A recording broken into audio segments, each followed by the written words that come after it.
Hey folks, welcome to the village. Just chilling out in the garden today, doing a little work, a little cleanup. You know, it's beginning of August in Nebraska. Kind of everything's a little out of control. Everything's gone to seed, so we're just cleaning up a little bit out here today. You know, getting plants tied up that need tied up and supported. Doing a little watering. It's been kind of hot. Where I'm from in Florida, we just call it summertime. Here they call it, you know, oppressively hot, but a little bit. Hit 100 yesterday, but humidity is only in the 50% range, so it's really not that bad. So just working out here, cleaning up a little bit, pulling some stuff and harvesting stuff that was ready. Just kind of show what I've started to work on. I haven't quite finished. I'm not going to finish it this year, but what I've done here is I got some of my parts spread out here. I'm going to show what we're working on here. Drip irrigation. Drip irrigation is nice because you save a lot of water. You probably save 80% on your watering. It's better for a lot of your plants, like your nightshade family plants, you know, your tomatoes, your potatoes, other plants in the nightshade, you know, tomatoes back there. They don't like water in the leaves. If you leave a lot of water in the leaves every night, you water them a lot, it's gonna cause rust, blights, and stuff to form on the leaves. So drip irrigation is putting it down right at the level of the soil level, putting it down to the roots, so you're getting a lot more out of the watering. So that's what I like to use. Next year we'll have this all in place. All I'm going to do this year is run the main lines to get it all set up. Next year when we set the garden up to the different squares, I'm going to run out the various types of ways you can water, and we'll kind of go over what we can do with that. But let's show you what we got going over here. With my system, what I got going over here is I'll show you here. I'm going to walk you over, bear with me here. I'm going to lower you down a little bit using the tripod today. When they did my irrigation system, what we did here is they left some stub outs here so I could run zones that are directly connected to my irrigation system. So what I've started here, kind of hard to see. I'm going to bring you down there a little bit so we get you down there a little closer. See if we can see this. But what I got going here, I don't know how well you see this. This what you see here coming in over here is my stub out coming in here. And then it comes out to an elbow that comes up here. It's a 1-inch barbed elbow to a 3/4 male thread, which goes up to my pressure regulator here. This part you see here is I believe it's a 5-micron filter. You can pull this cap off, and it's a stainless steel filter in there, so any crap that gets caught that comes into the water supply, it's caught in that filter before it feeds out through the drip irrigation line. So that's basically what that is. So you kind of can roughly see what we got going here. You see the line goes out to this T. These are all compression fittings. You can use barb. I'm personally, with low pressure system like this, I'm running 25 psi through this system. You don't need barb fittings per se, so this kind of looks a little rough, but I'll modify this a little bit once we start. I was trying to run around the plants and everything, so it just comes up, feeds off that T, comes up to an elbow, goes over to another elbow over here, another elbow over here, and this feeds down here. And what that comes down to, as you see here, it feeds down here to a cap, and the cap is just what it is. It's a dead end. This cap comes off again too, so you can run water through it and clean it out. These little metal hoops, they just kind of go in there. That kind of holds everything in place. And what happens too is we'll do next year is we'll just run 1/4-inch tubing off this 1/2-inch main line, and that'll go out to these different beds or squares and feed them. Depending on what we got in there, it might be a drip, it might be a dripper, it might be a soaker hose, it might be drilled soaker hose, it might be sweat hose, depending on what the plant is and what kind of moisture levels we need. So that's basically what we got going here. Coming back over to where we started. See, now this leads off of this to another T, and that feeds back over here. You can see over here to this other bed. And what it does, it comes back up over here again, and then it comes up via an elbow down here, which comes up here to another elbow that feeds into here. It's kind of hard to see with the plants, but move you up there a little bit. That comes back over another T, and that comes over an elbow, and that just feeds again to a cap, to a dead end in this L-shaped bed. So again, it's going to have feeds that come off this main line across here to feed the different sections of the bed. Again, this year we're not going to do that. I'm just going to get all the main line run. Next year we'll take, as we plant the garden, we'll run the appropriate, you know, whatever we're going to run, the sweat hose, the 1/4 inch, you know, drilled soaker hose, might drip irrigation. I mean, drip irrigation, little emitters that just drip. I mean, they could be anywhere from 1 gallon, 3 gallon, 5 gallon, whatever it needs. Micro sprinklers in some cases when we need even more water. So again, as we come back here, you're going to see this tees off, and this is all the farther I've gotten. This just is a dead end here, like I taped off here. You can see here, and that's just, again, this is going to go to this bed and lead up to this bed, be an elbow and elbow straight across the bed, and come to a dead end at the other end. And again, that'll be to that bed. That'll feed off of a tee going this way, and that's going to come up here and feed over to this bed back in the corner, and then come to this bed over here. Later on, eventually, I'm going to run around the back here. I got some berry plants back along the fence back around it, down over this way, and we'll run some lines of that. We'll put drippers on there to drop onto those plants also. So we're going to go back over the table here. I'm going to just show you kind of some of the stuff we're working with here, just spin you around here, not get you too seasick. It's a little bit of a jungle here, as you can see. Stuff is growing pretty good in the summertime. It goes a little crazy here, you know. So back over the table here. Let me raise you guys back up. Bear with me here a sec. We'll kind of go over some things here. Oh, whoa, that was fun. Let's see, we'll move you over here a little bit. Just kind of show you some of the stuff we're working with here. Again, these are your different types of tubing. This is gonna, what we run off the main line. This is 1/4 inch tubing. It basically is what you run out to anything, to a dripper, to a sprinkler, soaker hose, whatever it might be. So this is going to be your feed to whatever you're running off that 1/2 inch main. Fairly inexpensive. And I just use all compression barb type fittings. I'll show you kind of what they look like this. These are, I label all my stuff. These are 1/4 inch barbed elbows to give you an idea what we're working here. And that's just a 90-degree elbow. And those are just gonna go slide right in to that 1/4 inch tubing. Pretty simple. Again, you're losing low pressure, and it depends on how much 1/2 inch tubing you're running.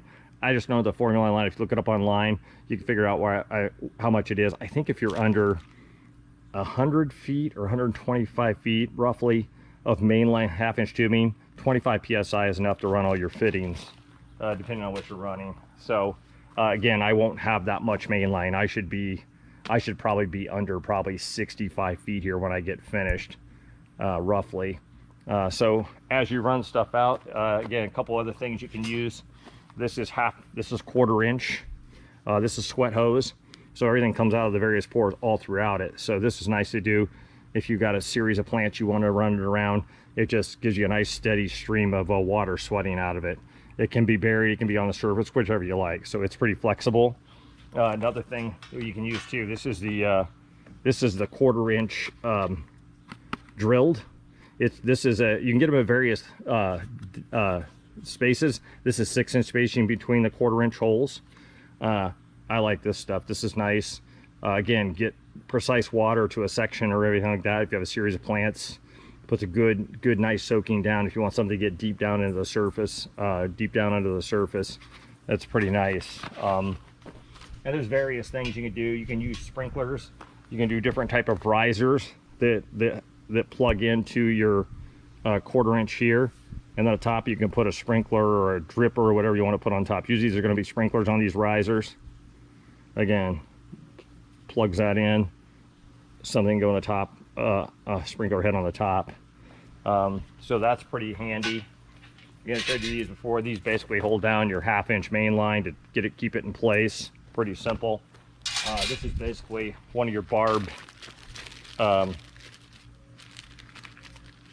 sprinklers. This is a 1/4 inch barb, 1/4 inch. So it's got a 1/4 inch pattern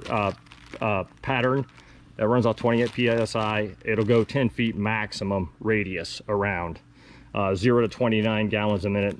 That's basically what it looks like. Most of these are color coded. By the color determine what that is. I put them on the bag because I don't ever remember. And these have a a valve on them where you can turn it and regulate how much pressure or how much water is coming out, so you can determine how far it's shooting. So that's pretty nice. And those usually go on top. These would go on top of your risers that we were showing before. Those are going to go in your risers and just kind of screw into your riser like so. That way you can put it out as far as you want or as little as you want. And those, like I said, they'll come in various drip rates. Like that's a 10-foot quarter. This is a 10-foot half. So that's going to be a quarter circle. This is going to be a half. So these are the various things you can do. You can also get like these, call these flag drippers. These go from 0 to 4 gallons an hour, 25 psi. They basically, you can adjust by the little flag fitting on top. This will adjust how much you want to, how much water you want outputted. So that's kind of nice. Again, go on the risers. That's pretty handy. And then you got your drippers. These are basically drippers that, and these are color coded also. I don't remember the color code, so I mark them. This is a 1/4 inch. Again, this is a 2 gallon per hour. And it's just simple. You're just running it over. It goes into that 1/4 inch here. This is just going to feed out a steady 2 gallons an hour that comes out. So you're going to put that right at the root zone or the base of the plant, so it drops it down where it's just fanning out where at that base of that plant you want. Those are nice. Those go from 1 gallon, 2 gallon, I think they go 3, 4, all the way up I think to 5 gallon. Those are pretty nice. And these are sprinklers. These are a nice sprinkler I like to use if I use a sprinkler, so you can cover a little more ground. Again, there's your sprinkler head. It goes into your 1/4 inch tubing down here, and this is, again, this is a little valve you can turn and adjust. You can either turn it off, you can turn it down a little, a lot, to see how far you want it to throw. So that's pretty nice. I like these, are really handy. Again, those go on your different size risers, you know, so whatever you're using. And just another reason, that was a 2 gallon an hour 1/4 inch over here. This is, again, these are the black ones. These are your 1 gallon an hour. Same type of emitter. It just puts out 1 gallon versus the other one puts out 2, depending on what you're watering. So that's just basically it. Oh, this is just another one, just kind of showing you, like that red one. This is a half pattern, 10 foot, and the blue just determines that's your half pattern versus your 1/4 of the other one. Also, these are the fittings I'm using. These are compression fittings that I'm using on my 1/2 inch main line. You're basically pressing that in there to the middle part of the tube, both sides, compression fitting. There's your caps. They go on the dead ends. They come off like that, so you can rinse them out to keep all the debris that gets in there that might get in there. And you drop on the ground, you get more stuff in it that way.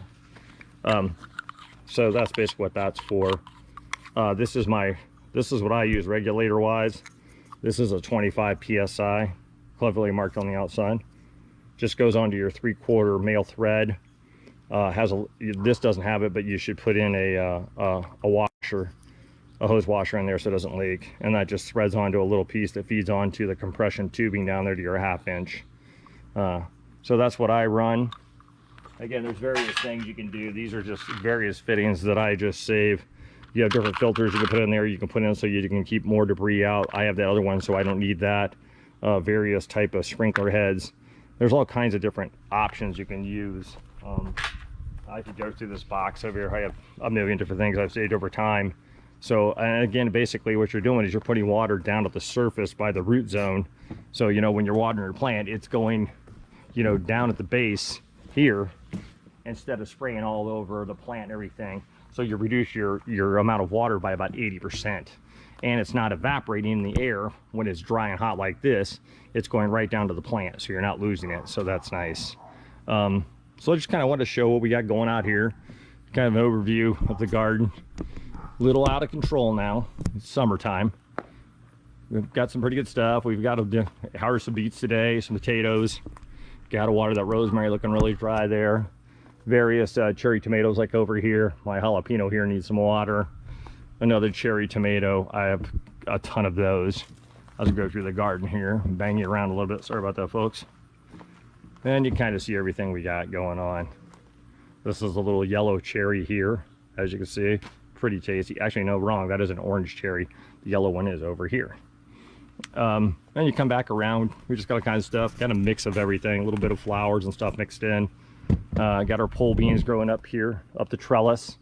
These are yellow wax beans, which we've harvested about 3 or 4 times. Very good. One of my new favorites, this variety. Orange bell pepper over here. Basil over here. Sweet million cherry tomato, little red cherry tomato.